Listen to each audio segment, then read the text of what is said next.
What's up, man? Feels like a family reunion. Absolutely, absolutely. In the intro I shared, we talked a brief time ago. So good to see you again.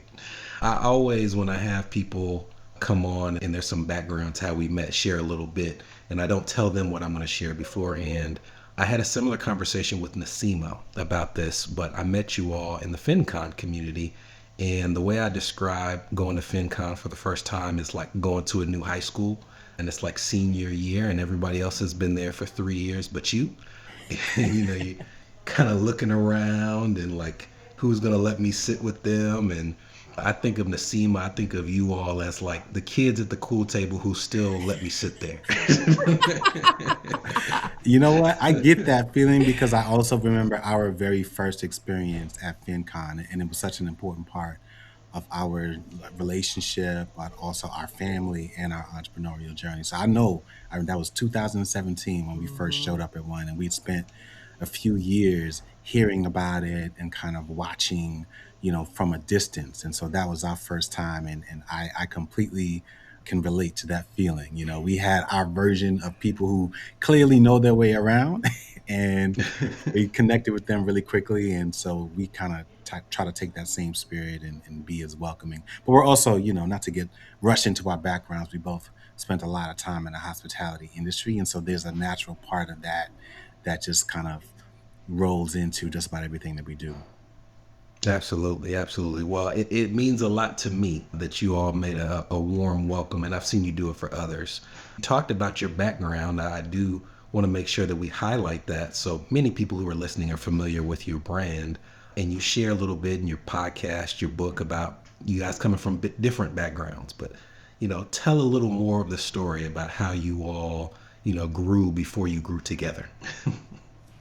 So we met at work in 2012. I had just moved back to Atlanta a couple years before that, but I grew up here. And we were both starting a new job on the same team, but doing different roles. And we met at like orientation.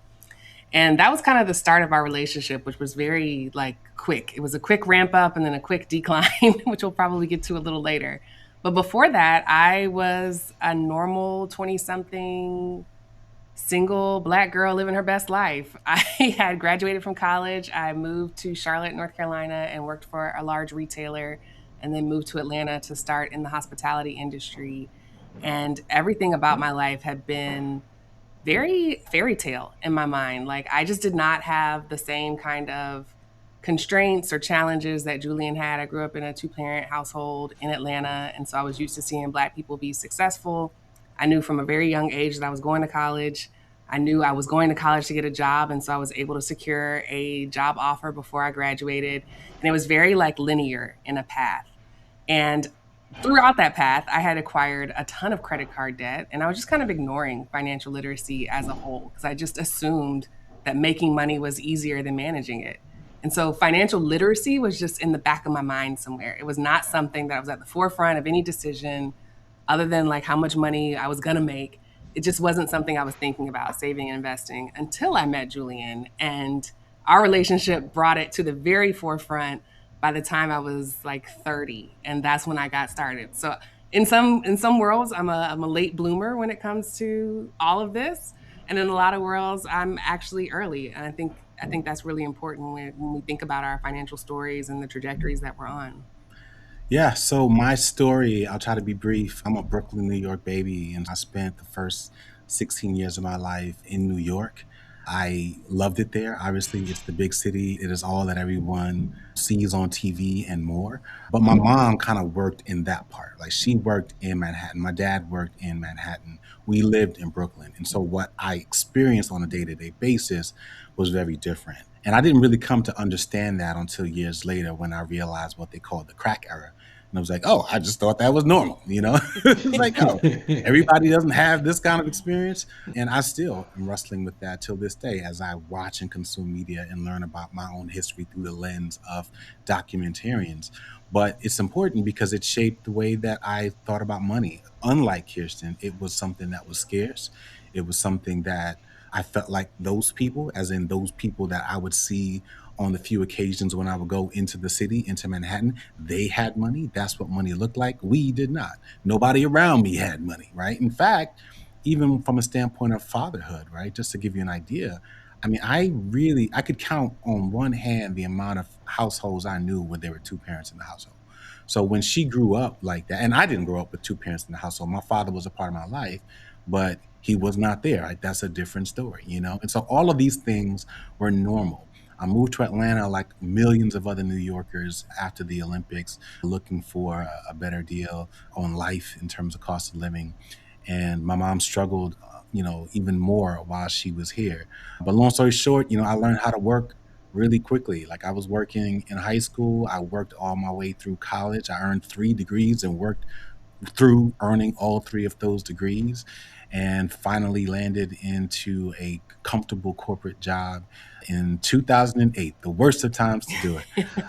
And it was tough, but I at that point realized that as I was thinking about the economic recession that we were in, and I was coming off of my MBA and knowing what I knew about cycles, that I had an opportunity to catch up for everything that I was behind on. So again, I started thinking about growing up, not having the means, and started thinking about what I could control, which is how much I spent, how much I earned, what I did with any of my excess money. And I really just took all of that learning from business school and took as much advantage as I could with 2008. So that's how I started learning more about money at a high level as a hobby, and then getting into real estate.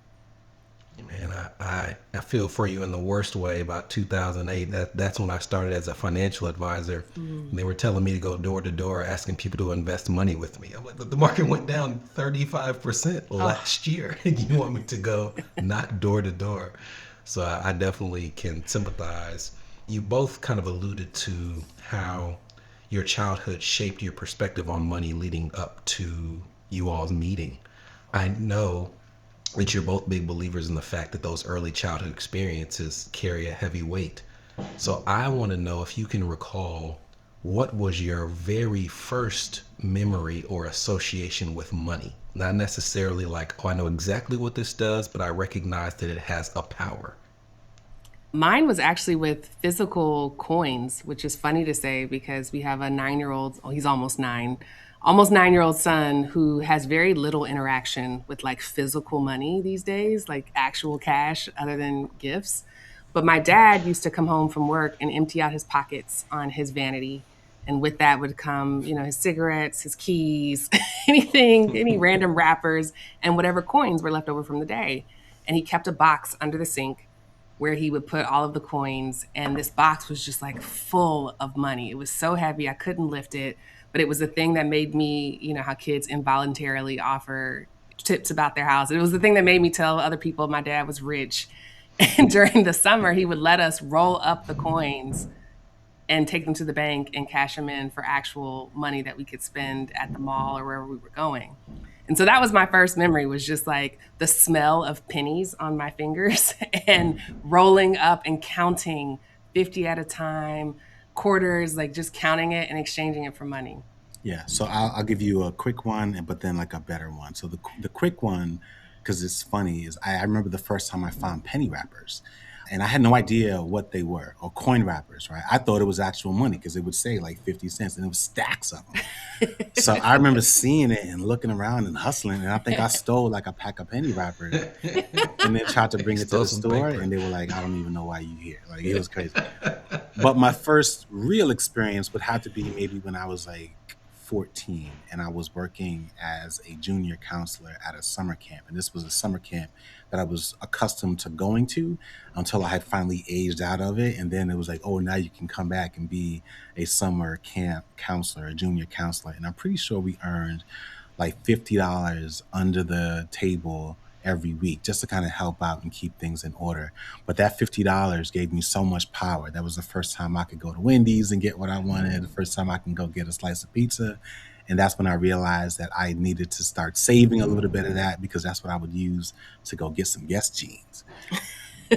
Like Guess jeans were a thing at the time, and between Guess and like Cross Colors and Columbia gear, all that stuff was super cool, and I had the ability to finally go buy those things on my own. So yeah, about 12 to 14 years old is when things really started to click for me in terms of what money meant.